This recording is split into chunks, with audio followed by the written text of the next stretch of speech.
Welcome back to another captivating episode of Shakespearean Classics. Today, we're delving into the enchanting world of The Tempest by William Shakespeare. Before we embark on this literary journey, please take a moment to subscribe to our channel and hit the notification bell for more updates. In Act 1, Scene 1, The Tempest opens in the midst of a fierce storm. The location is a ship at sea, with a royal party on board.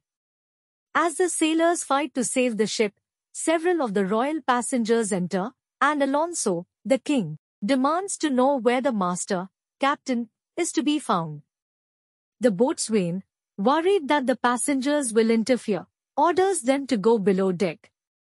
The king's counselor, Gonzalo, reminds the boatswain that he is speaking to the king, but the boatswain points out that if the king really has so much power, he should use it to quell the storm. If he lacks this power, the royal party should go below decks, as the boatswain orders.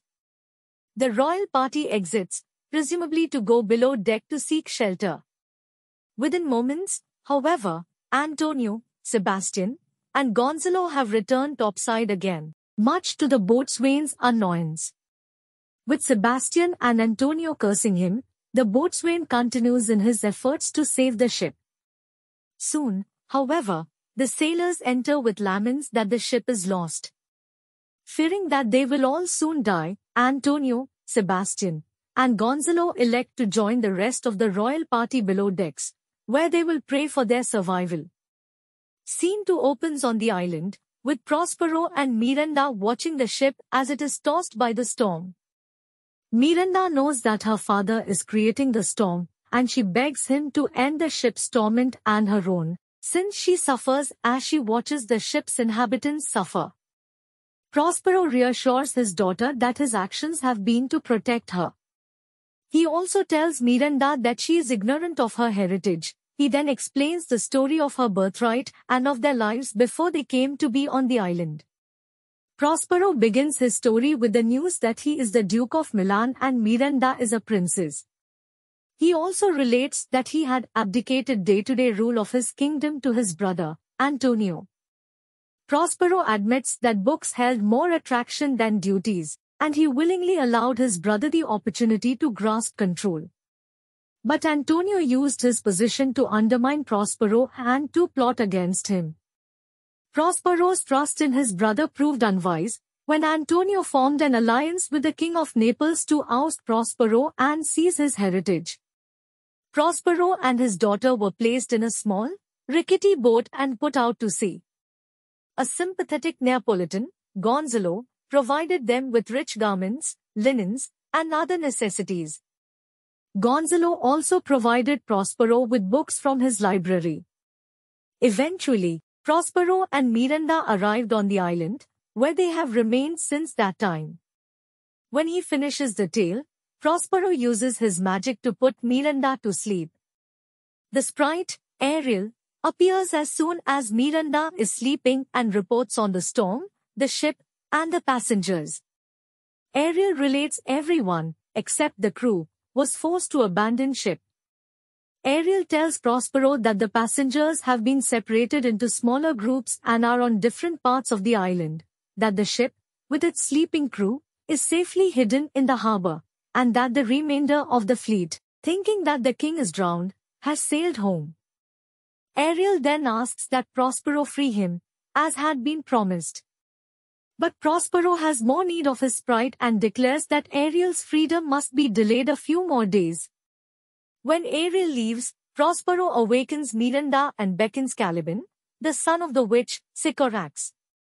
Caliban has been Prospero's slave, but he is insolent and rebellious and is only controlled through the use of magic. Caliban claims the island as his own and says that Prospero has tricked him in the past. Prospero is unmoved, claiming that Caliban is corrupt, having tried to rape Miranda. Prospero threatens and cajoles Caliban's obedience, but Caliban's presence makes Miranda uneasy. After Caliban leaves, Ariel enters with Ferdinand, who sees Miranda, and the two fall instantly in love. Although this is what Prospero intended to have happen, he does not want it to appear too easy for Ferdinand, and so he accuses Ferdinand of being a spy. When Prospero uses magic to control Ferdinand, Miranda begs him to stop. Act 2 Scene 1.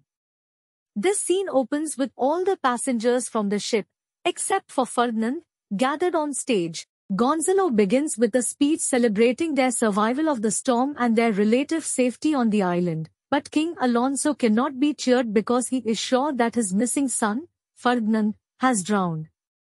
In the meantime, Antonio and Sebastian whisper among themselves and belittle both Alonso's grief and Gonzalo's cheer. When Antonio and Sebastian join the general conversation around the king, they make no attempt to soothe him. Instead, they tell Alonso that he should not have permitted his daughter to marry the African. Sebastian tells Alonso that, had he not permitted the marriage, the royal party would not have been at sea and, thus, never in the storm. In short, Ferdinand would still be alive if Alonso had acted properly. These are harsh words to the grieving father, and Gonzalo gently chastises Sebastian for his insensitivity. Ariel now enters, unseen by the group on stage, and puts all of them to sleep, except for Sebastian and Antonio. Left awake, Antonio and Sebastian devise a plot in which Sebastian will seize his brother's crown, much as Antonio had years earlier seized his brother's title and property. Although Sebastian has some concerns of conscience, Antonio dismisses such worries and urges action while everyone is asleep. Sebastian needs little convincing, and with Antonio, the two draw their swords and advance on the sleeping king and his party. At this moment, Ariel takes action. He awakens Gonzalo in time to prevent the murders. Antonio and Sebastian quickly concoct a story to explain their drawn swords, warning of great noise, as if from bulls or lions. Alonso is easily convinced of his brother's sincerity, and the scene ends with the royal party leaving the stage in search of Ferdinand. Act 2 Scene 2. The scene opens with Caliban cursing Prospero. When he hears someone approach, Caliban assumes it is one of Prospero's spirits, coming to torture him once again. Caliban falls to the ground and pulls his cloak over his body, leaving only his feet protruding. But instead of Prospero, the king's jester, Trinculo, enters. Trinculo is looking for shelter from the coming storm when he sees Caliban. With his body